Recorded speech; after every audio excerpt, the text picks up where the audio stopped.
కేటీఆర్ నేరారోపణ చేయబడ్డ ముద్దాయి అనే అంశాన్ని పక్కన పెట్టేసి తనే ప్రభుత్వాన్ని డైరెక్ట్ చేస్తున్నట్టుగా, తనే పోలీసులను డైరెక్ట్ చేస్తున్నట్టుగా కనబడుతున్నది. నిన్ను ఏసీబీ విచారణ చేస్తుంది. ఏసీబీ నువ్వు విచారణ చేస్తలే. ఏదో వెనకటికి బ్రహ్మానందం అలీ దాంట్లో అలీ మిషన్ డిటెక్ట్ చేసినట్టు, అలీ మిషన్ చెక్ చేసినట్టు నువ్వు ఏసీబీని చెక్ చేయాల్సిన అవసరం లేదు, ప్రభుత్వాన్ని చెక్ చేయాల్సిన అవసరం లేదు. అది గుర్తుపెట్టుకుంటే మంచిది. చేసేది దొంగతనం, పైగా మళ్ళా డాంబికాలు, ఓవర్ యాక్షన్స్, ఓవర్ రియాక్షన్స్. నిన్నెవరు అడిగిండ్రు, ఎవరు చెప్పమన్నారు? అవన్నీ ఇంటర్నల్ గా జరిగే వాటిని, పోలీసుల ఇంటర్నల్ గా జరిగే వాటిని బయట చెప్పొచ్చా? ఇంటరాగేషన్ అంశాలు బయట చెప్పొచ్చా?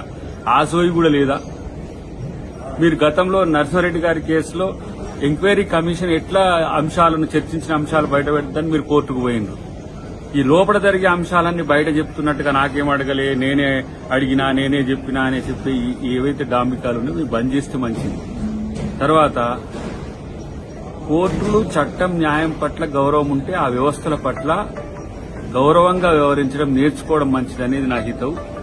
రేపటి రోజున ఏం జరుగుతుందో ప్రజలు చూస్తారు, ఇలా లోకం తెలుస్తుంది. కానీ నీ యొక్క ఓవర్ యాక్షన్స్ బంద్ చేస్తే మంచిది అనేది నా యొక్క ఆలోచన.